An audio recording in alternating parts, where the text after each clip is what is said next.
and pick-up boys. 8,000 people so far have been put in prison. 4,000 people have been taken out of Kashmir. All their leaders have been put under arrest. Even the opposition leaders were not allowed to go inside Kashmir to see what is happening there. And that is what I want ISNA to do. Raise awareness. In the 21st century, this is happening. And this is happening, an ideology which openly states that they want to change the demography of the people of Kashmir, which openly states that the Muslims do not have the same rights in India as the Hindus. They have completely cast aside the secularism of Nehru and Gandhi. And I'm afraid this ideology is not going to stop here. I think they have let out of a genie out of a bottle. It's not going to go back in. This genie of hatred, of Hindu supremacy. It's not just the Muslims who are going to be a threat. And I am again almost 200 million Muslims in India. What is going to happen to their future? It's also going to go after Christians. Already there have been attacks on the Christian churches. Christians have been tried to reconvert it into Hinduism. Dalits are not going to be spared. Soon Sikhs, the Sikh community, even they will suffer after a while. Even the Indians who do not agree with this ideology. The India concept, the plural India concept, everything is at threat. And Pakistan, we fear in Pakistan that we are not dealing with a rational government in India. As I repeat, an extreme ideology has taken over India. We believe, like it happened in February, when Indian soldiers were killed because a young 20-year-old boy got radicalized by the security forces. And remember, there are 900,000 security forces right now in Kashmir. 900,000. The human rights violations have been mentioned by the United Nations for the first time. So when a boy blew himself up, India blamed Pakistan. We immediately asked them, we said, if you give us any proof that Pakistan was involved, we will take action. They sent us a dossier. But before the dossier arrived, they had sent their jets into Pakistan to bomb us. We feel that India will do this again to divert attention from what we fear will be bloodshed in Kashmir in order to oppress the people, subdue the people, kill their hunger for freedom, ethnically cleanse them, or change the demography. We believe that the sort of oppression they will do in Kashmir and already are doing, they will need to divert the world attention to Pakistan. And we believe that as they did in February, they will do some sort of an action, an attack in Pakistan. But now we're talking about two nuclear-armed countries face to face. So the consequences, this is no longer something like Rwanda or like Bosnia. We are talking, again, I repeat, 1 billion people, a country of 1 billion people with nuclear arms, with a mad ideology, facing Pakistan.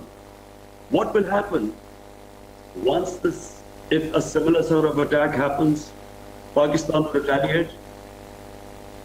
We, again, I repeat, and two nuclear-armed countries face to face. That is why it is important for ISNA to play its role. I have asked the OICU to play its role. I'm going to raise this in the United Nations General Assembly. But you, as the largest Muslim body in North America, has a very important responsibility. You must make people aware of what is going on in India.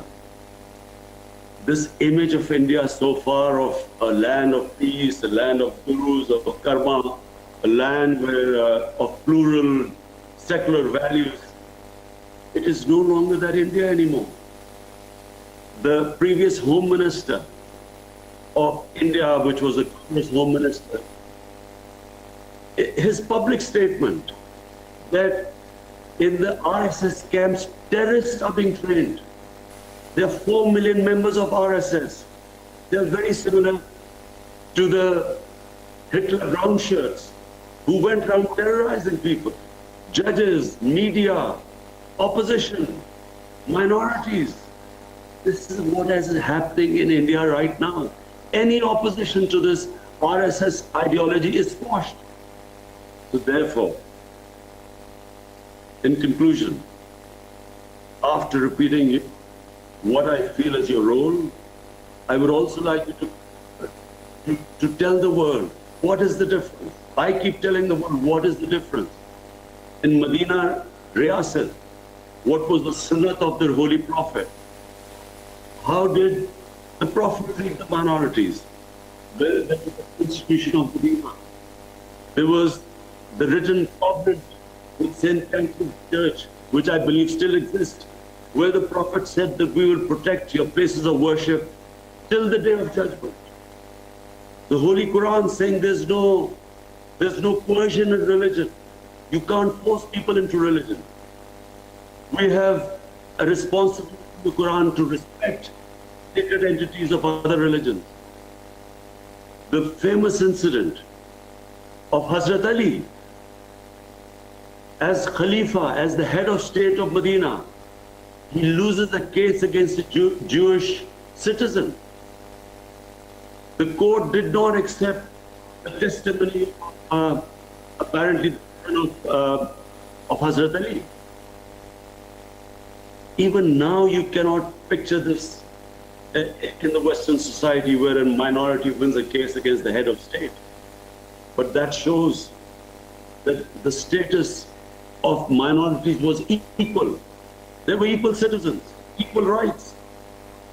And what is happening in India is the opposite. There was a case of Pelwan Khan, this Muslim, apparently they accused him that he was transporting cattle. He was murdered, lynched in the middle of the city, in front of everyone. The court just let off all the 6 people who were responsible, who everyone saw killing this man. This is what is happening in India right now. Even the courts are scared to give judgment against this RSS ideology. Hence, I conclude, the responsibility of ISNA is great.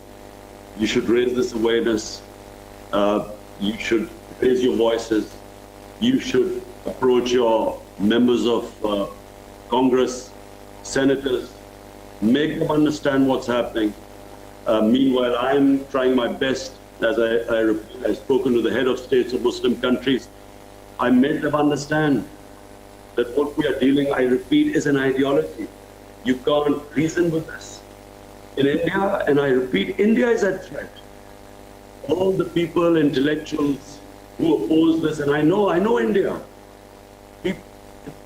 People in India who are intelligent, educated, who believed in the Gandhi and Nehru secular values, do not agree with it. But there's an atmosphere of fear in India, especially after BJP won its second election. I again thank you very much for giving me this platform. I feel it's a great honor, and I wish that ISNA goes and plays its role of spreading awareness, making people understand Islam, and then try to de-link all this. I'm sad to say that majority of the people do not understand Islam in the West, but there's a tiny minority which deliberately tries to portray Islam in this light, linking it with terrorism. And I do hope that you will, and I believe you will be able to eventually make people understand what is Islam and all the propaganda against it. Thank you very much. And pick up boys. 8,000 people so far have been put in prison. 4,000 people have been taken out of Kashmir. All their leaders have been put under arrest. Even the opposition leaders were not allowed to go inside Kashmir to see what is happening there. And that is what I want ISNA to do. Raise awareness. In the 21st century, this is happening. And this is happening, an ideology which openly states that they want to change the demography of the people of Kashmir, which openly states that the Muslims do not have the same rights in India as the Hindus. They have completely cast aside the secularism of Nehru and Gandhi. And I'm afraid this ideology is not going to stop here. I